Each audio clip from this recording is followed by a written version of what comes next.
बेटा नोट्स हमारे पास हैं। आपको जैसा चैप्टर का मीनिंग मैंने बताया था टाइटल का, जेंडर, कास्ट एंड रिलीजन, तो हम यहाँ पर तीन चीजें पढ़ेंगे। जेंडर के बेसिस पर डिस्क्रिमिनेशन सोसाइटी डेमोक्रेसी में कैसा होता, रिलीजन के बेसिस पे कैसा होता, और बेटा साथ में कास्ट डिस्क्रिमिनेशन कैसा हो रहा है, उसका क्या इम्पैक्ट। तो लास्ट क्लास में हमने थोड़ा सा एक्सप्लेन किया था रिलीजन के बेसिस पर जब बेटा डिस्क्रिमिनेशन होता है रिलीजन के बेसिस पर, तो हम उसे कहते हैं कम्युनलिज्म। कम्युनलिज्म का मतलब है differences, discrimination on the basis of the religion. इससे रिलेटेड हमारे तीन क्वेश्चंस, 1, 2 और 3।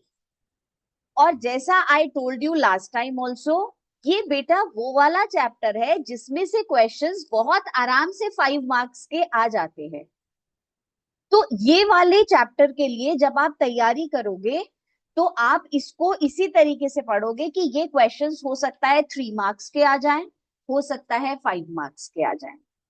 तो बेटा जो हमारा फर्स्ट क्वेश्चन है वो है, mention any two constitutional provisions that make India a secular state. तो रिलीजन के बेसिस पर अगर कोई भी क्वेश्चन पूछा जाएगा तो सेक्युलरिज्म पे पूछा जाएगा और कम्युनलिज्म में पूछा जाएगा। जिन पॉलिटिक्स में रिलीजन की बात होती है उसे बोलते हैं कम्युनल पॉलिटिक्स। तो क्वेश्चन आ गया क्वेश्चन पेपर में कम्युनलिज्म। अब आप परेशान हो, मैम कैसे करें, पता नहीं क्या लिखना था, इसीलिए पहले ही बता रही। सेक्युलरिज्म पे आ गया, मैम मालूम नहीं क्या लिखना था, इस चैप्टर में से लिखना था। तो इस चैप्टर में रिलीजन के बेसिस पर पहला क्वेश्चन है आपका, आपको हमारे इंडिया के कॉन्स्टिट्यूशन में दो ऐसे प्रोविजंस बताने हैं जिससे पता चलता है कि इंडिया सेक्युलर स्टेट है। सेक्युलर स्टेट का मतलब ऑल द रिलीजन्स आर। तो अपने कॉन्स्टिट्यूशन में हम वो दो प्रोविजंस बता रहे हैं, पर जब हम इसको लिखेंगे तो हमने पॉइंट्स शॉर्ट में कर दिए हैं, so it is easier for you to learn, याद करने में आसानी हो जाए। तो ऐसा नहीं सोचना मैम 2 प्रोविजंस बोले थे हम तो 2 पॉइंट्स लिख के आए हैं, नहीं, वो सारे ही लिखने हैं आप। इंपॉर्टेंट है ये क्वेश्चन, हाँ इंपॉर्टेंट। अब बेटा फर्स्ट पॉइंट देखो, नोट्स में लिखा हुआ है, there is no official religion for the Indian state. India के लिए कोई भी एक ऑफिशियल रिलीजन नहीं है, ये हमारे कॉन्स्टिट्यूशन में लिखा हुआ है। Our constitution does not give a special status to any one religion. जैसे for example Buddhism has a special status in Sri Lanka, Islam in Pakistan and Christianity in England, पर हमारे यहाँ ऐसा कुछ नहीं। बेटा द कॉन्स्टिट्यूशन अलाउज, तो पहला प्रोविजन तो ये हो गया, कोई भी एक रिलीजन स्पेशल नहीं है। दूसरा provision, the constitution allows the state to intervene in the matters of religion. अगर रिलीजन को लेकर के कोई भी झगड़ा होगा तो बेटा कॉन्स्टिट्यूशन कहता है the state government, the government of the country intervene करेगी, इंटरफेयर करेगी, उस झगड़े को, उस कॉन्फ्लिक्ट को सॉर्ट करेगी। The constitution allows the state, state का मतलब हो गया बेटा the government of the country, to intervene. Intervene का मतलब उसके बीच में आकर के सॉल्व करेगी in the matters of religion. क्यों government should intervene? Because this is done to ensure equality बेटा with in religious communities, so that all the religious communities should be equal. इस वजह से इंटरवीन करना जरूरी होता। तो दो ही प्रोविजंस हमने कॉन्स्टिट्यूशन के लिखे हैं, और बेटा इसमें से जो है वो हमें 4 पॉइंट्स में हमने इसको लिख दिया क्योंकि शॉर्ट पॉइंट्स। अब सेकेंड क्वेश्चन आता है, suppose a politician seeks your vote on the religious ground. Let suppose बेटा कोई पॉलिटिशियन आपका वोट रिलीजन के बेसिस पे चाहता है कि भाई मैं भी इस रिलीजन का हूं और इस रिलीजन के लोग मेरे को वोट करेंगे. Why is his act considered against the norms of democracy? ये बेटा डेमोक्रेसी के रूल्स के अगेंस्ट है. तो अगर कोई वोट हमसे मांग रहा है रिलीजन पे एम्फेसिस करके, it is against the norms of democracy. Why? क्योंकि बेटा डेमोक्रेसी में सारे इक्वल होते हैं, इस वजह से. अब देखो जरा, जो हमारा सेकंड क्वेश्चन है उसके पॉइंट्स हमने लिखे हैं. रिपीट कर रही हूं बेटा, ये हमारे जितने क्वेश्चंस हैं, first 3 questions which we are reading, these questions are important. View point आप ये देखो, मैम ऐसे क्वेश्चंस लिखने को आ जाते हैं? हाँ बिल्कुल आते हैं. ये आंसर्स आते हैं? हाँ जी आते हैं. इसको अच्छी तरीके से तैयार करना है. अब बेटा हम बता रहे हैं वोट नहीं मांगने चाहिए रिलीजन के बेसिस पर.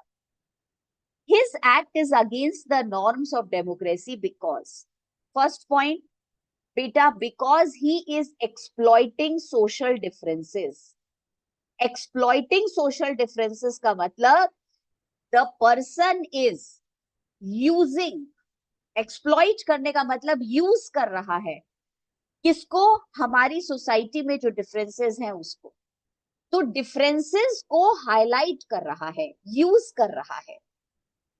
This leads to social division. और अगर आपके यहाँ सोशल डिफरेंसेस होते हैं सोसाइटी में, तो सोसाइटी डिवाइड हो जाती है. नहीं होनी चाहिए डिवाइड, इसलिए गलत है अगर कोई रिलीजन पे आपसे वोट मांग रहा है. Third, this is against the constitution of the country. और ये हमारे कॉन्स्टिट्यूशन में नहीं लिखा कि किसी एक रिलीजन को स्पेशल स्टेटस दो. Then why are you asking the votes for the name of religion? Religion becomes a problem when it is expressed in politics. और पॉलिटिक्स में रिलीजन की बात होते ही बेटा कम्युनलिज्म शुरू हो जाता है, प्रॉब्लम शुरू हो जाती है. It leads to communal politics. मैंने बोला था ना, रिलीजन से रिलेटेड क्वेश्चन आएगा, सेक्युलर और कम्युनलिज्म, दोनों का मतलब यही. तो कम्युनलिज्म वाली पॉलिटिक्स का मतलब है, कम्युनल पॉलिटिक्स का मतलब है that the religion is interfering in the democracy. One religion is given more importance than the other religion. Communal politics means one religion is presented superior than that of other religion. तो बेटा ये सारे points हमारे 6 points हो गए. बहुत छोटे छोटे पॉइंट्स हैं, you should learn all of them. कोई ऐसी चीज नहीं है एक आध आपको छोड़ना. मतलब एक आप टॉपिक बिल्कुल ऐसे रेडी करके जाओ. रिलीजन के ऊपर हमारे 3 क्वेश्चंस आ रहे हैं और ये हमने 10-12 बातें इसमें अच्छी तरह क्लियर याद करी. अब आता है बेटा थर्ड क्वेश्चन, जो मैं लास्ट क्लास में एक्सप्लेन कर चुकी हूँ. How does religion influence the political setup in our country? हमारे देश में जो पॉलिटिक्स है उस पर बेटा रिलीजन का क्या असर पड़ता है? तो हम लिखते हैं बेटा, इन्होंने हमें बोला है कि कभी भी रिलीजन पॉलिटिक्स में नहीं आना चाहिए, because religion in politics creates problem. और क्या प्रॉब्लम हो जाती है? Religion in politics means communal politics हो जाती है. अब इन्होंने बोला है कि बेटा इस बात को आप एक्सप्लेन करो कि कैसे रिलीजन जो है वो पॉलिटिक्स को इन्फ्लुएंस करता है. तो हमने सबसे इंपॉर्टेंट कोटेशन पढ़ी. गांधी जी ने कहा था religion can never be separated from politics. हम तो कह रहे हैं कि religion should not come into politics because it creates problem. Communal politics start हो जाती. पर गांधी जी ने कहा था कि रिलीजन को पॉलिटिक्स से सेपरेट नहीं कर सकते. बिल्कुल बेटा अलग बात. तो आपने समझाया है he did not mean, Gandhi ji का मतलब ये नहीं था एनी पर्टिकुलर रिलीजन, जैसे हिंदुइज्म, इस्लाम, इसकी बात नहीं कर रहे थे. When Gandhi ji was saying that religion can not be separated from politics, then he did not mean बेटा वन रिलीजन. उनका मतलब था रिलीजन से the messages of the religion. He meant ethics और moral values taken from religion. हर religion की moral values, हर religion की बेटा अच्छी बातें, वो उनका मतलब। तो religion can never be separated from politics, मतलब all the moral values, good values should be in the politics. Moral values of each religion can play a major role in politics. अगर हमारी वैल्यूज अच्छी है और फिर हम बेटा politics में जा रहे हैं तो प्रॉब्लम नहीं होगी. Government should protect discrimination on the basis of religion, और भेदभाव नहीं करना चाहिए. Government must treat every religion equally and government must protect communal riots. अभी कम्युनल पॉलिटिक्स क्या होती है समझाया था. रिलीजन के डिफरेंसेस की वजह से एक रिलीजन सुपीरियर है, एक इंफीरियर है, ऐसा समझते हैं, कम्युनल पॉलिटिक्स हो जाती है. और जब हम अपने रिलीजन को सुपीरियर समझ रहे हैं, आपके रिलीजन को इंफीरियर समझ रहे हैं, तो कम्युनल रॉयट्स होते हैं, दंगे हिंदी में बोलते हैं. और बेटा एक दूसरे को मारते हैं क्योंकि तुम दूसरे रिलीजन के हो. तो अगर ऐसा होता है तो फिर पॉलिटिशियंस को, गवर्नमेंट को ये रोकना चाहिए. Family laws of all religions discriminate against women. Government can change laws to make women more equal. और बेटा इक्वालिटी देनी चाहिए गवर्नमेंट को, हर इंसान के लिए रिलीजन को इक्वल ट्रीट करना चाहिए. ये 3 क्वेश्चंस थे जो हमने रिलीजन से रिलेटेड पढ़े. आज का बेटा 4th क्वेश्चन और आ जाता है जो कि आपका हो जाएगा बेटा इसके बेसिस पर, रिलीजन के बेसिस. बस 4 क्वेश्चंस. उसके बाद आज का टॉपिक जो मैं कराऊंगी वो कराऊंगी जेंडर के ऊपर. क्या नाम है चैप्टर का? बेटा जेंडर, कास्ट, रिलीजन. तो रिलीजन के 4 क्वेश्चंस, फिर हम जेंडर पर आएंगे. तो वो जेंडर का क्या मीनिंग है और वो सब वो बाद में समझा. अभी आप आ जाओ अपने क्वेश्चन नंबर 4. नोट्स में बेटा लिखा हुआ है, जरा पढ़ो. The government of India gives holidays for the festivals of most of the religions. Why is it so? सभी रिलीजन पे हमारी छुट्टी होती है, क्यों? तो बेटा वही वाले पॉइंट्स लिखने हैं, क्योंकि India is a secular state. not one religion is given a special status. देखो, the government of India gives all religious holidays because India is a secular state. There is no official religion for बेटा Indian state. India के लिए कोई भी एक religion को special status नहीं मिला होगा. The constitution provides to all individual freedom to practise any religion. कोई भी रिलीजन वो प्रैक्टिस करे. The constitution prohibits discrimination on the grounds of religion. और बेटा जो हमारा कॉन्स्टिट्यूशन है, it says that there should not be discrimination on the basis of the religion. The constitution allows, वही point है जो first answer में था. The constitution allows the state to intervene in the matters in order to ensure religious equality. If there is communal politics, then the government should intervene. For example, it bans untouchability in everything. तो ये 4 questions हो गए. हमारा बेटा religion वाला topic ready हो गया, जिसमें हमने 2 इंपॉर्टेंट वर्ड्स पढ़े हैं, कम्युनल पॉलिटिक्स और सेक्युलरिज्म. अब बेटा हमारी चैप्टर का सेकंड टॉपिक लेते हैं, और वो सेकंड टॉपिक है जेंडर. जैसे रिलीजन के बेसिस पे डिस्क्रिमिनेशन होता है, वैसे ही हमारी सोसाइटी में जेंडर के बेसिस पे डिस्क्रिमिनेशन होता है. जेंडर का मतलब difference between main and women. उनके बीच जो काम विमेन कर रही है उस काम को इंपॉर्टेंस नहीं दे रहे हैं, वही काम मेन कर रहे हैं तो उनको इंपॉर्टेंस दिया जा रहा है. मेन को ज्यादा बेटा पेमेंट करा जा रहा है, विमेन को नहीं करा जा रहा है उसी काम के लिए. और बेटा साथ में शुरू से ये बना दिया जाता है gender roles. Women have to be in the house and men have to be outside. Men should not do the household work. तो ये सब चीजें जेंडर रोल्स हैं, जेंडर के बेसिस पे discrimination. Let us read it बेटा. अब जरा हमारा क्वेश्चन नंबर 5 स्टार्ट होता है जेंडर से. तो जेंडर से रिलेटेड वही हमारे 2-3 क्वेश्चंस हैं and then we will be free with. हाँ, एक बात, जेंडर से रिलेटेड बेटा क्वेश्चंस लिखने को वैसे तो कम आएंगे, 5 मार्क्स का तो आता ही नहीं है, पर हाँ 1 मार्कर बहुत आते हैं इसमें से, 2 मार्क्स का आ जाता है, तो थोड़ा सा इसको उसी हिसाब से आप रेडी कर, मतलब 1 मार्कर मतलब we should read all the points very attentive. Explain the status of women's representation in India's legislative bodies. बेटा इंडिया की स्टेट गवर्नमेंट में, पंचायती राज में और बेटा सेंट्रल गवर्नमेंट में विमेन की क्या पोजीशन है वो बताओ. लेजिस्लेटिव बॉडीज का मतलब हो गया स्टेट गवर्नमेंट, सेंट्रल गवर्नमेंट, पंचायती राज.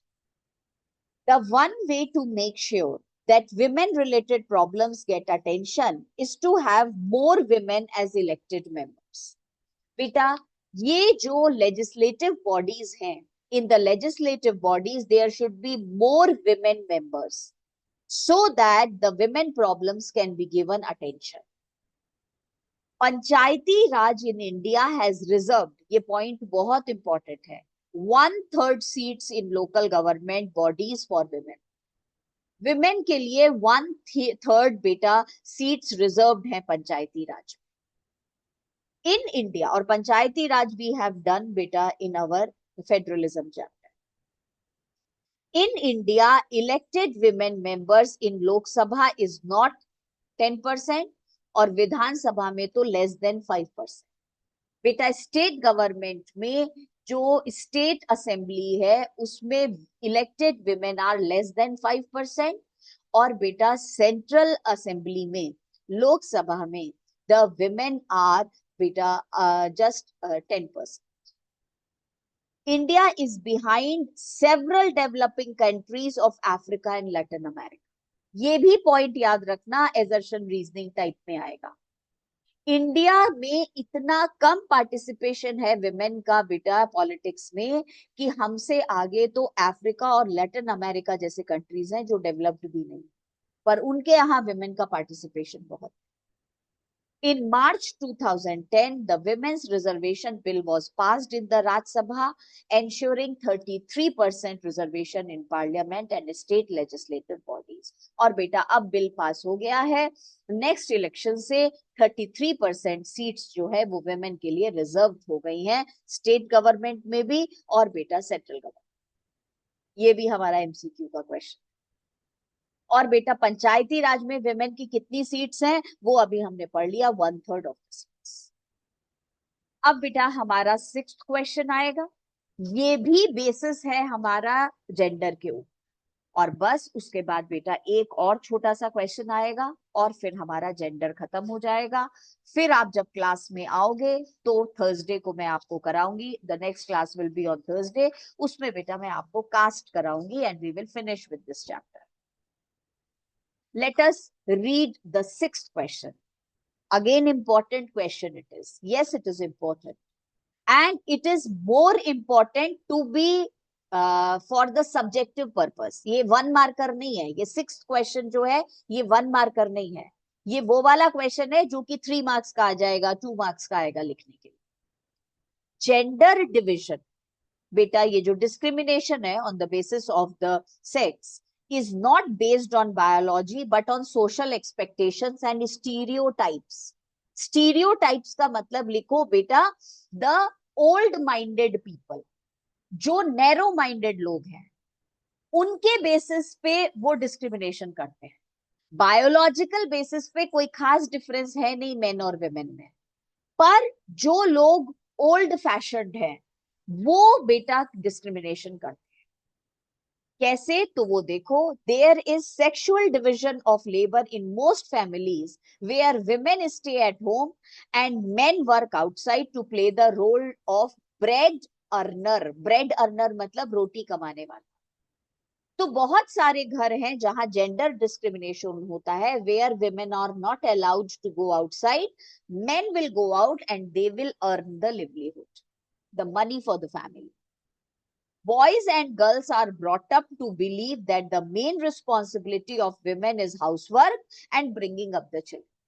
तो घर में बेटा अगर बच्चे हैं, then girl child is always taught that she has to take care of the house, so she should do the household work. And boy children are not taught to do any kind of household work. तुम बाहर का काम करो। ये stereotypes लोग जो हैं इसे मानते हैं। Literacy rate among women is only 54% in comparison to 76% among men. पढ़ाने के लिए भी विमेन को कम, गर्ल चाइल्ड को कम भेजा जाता है, बॉय चाइल्ड को ज्यादा भेजा जाता है। इसीलिए लिटरेसी रेट जो है बेटा विमेन का कम है 54%, और कंपेयर करो तो लड़के जो है वो 74% पढ़े लिखे हो, 76%।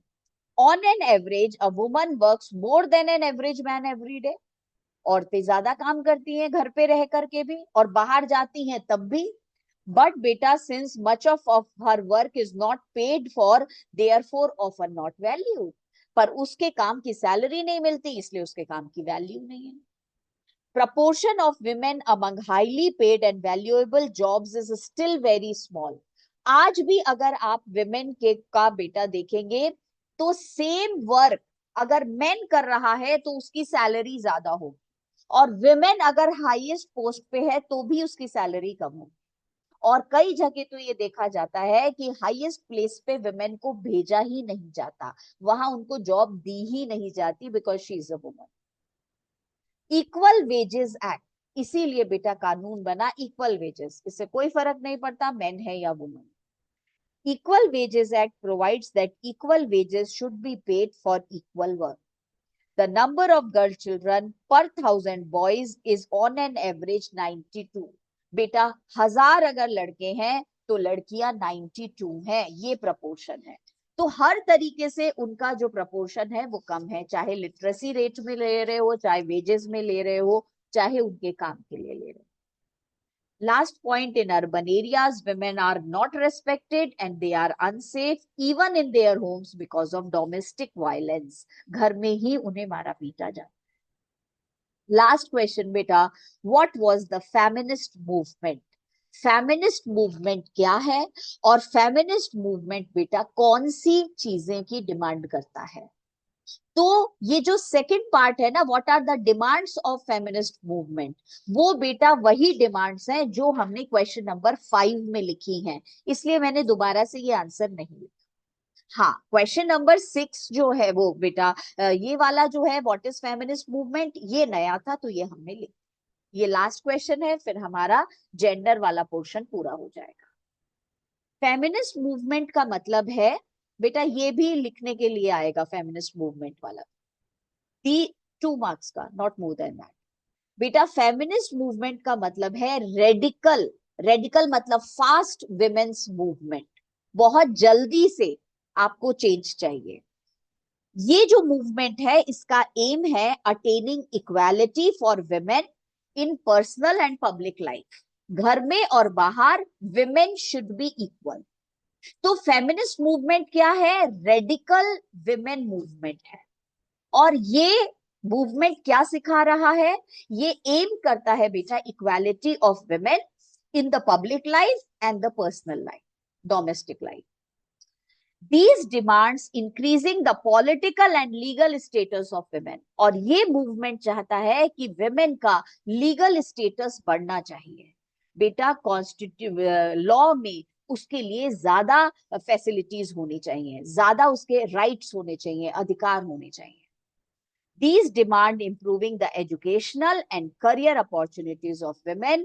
और women की बेटा एजुकेशन के लिए भी फैसिलिटीज मिलनी चाहिए, करियर के लिए भी मिलनी चाहिए, और पॉलिटिक्स के लिए भी मिलनी चाहिए।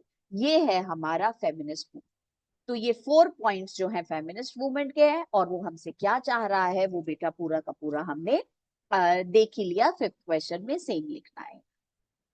इसके बाद ज्यादा क्वेश्चंस बचे हुए नहीं है, जो हमारे 2-3 क्वेश्चंस है बेटा, we will complete it on Thursday. Thursday को नेक्स्ट क्लास होगी हमारी 7 o'clock। आप आओगे, पहले मैं इसके क्वेश्चंस लिखवाऊंगी और फिर ये चैप्टर कंप्लीट, ठीक है? See you on Thursday and bye.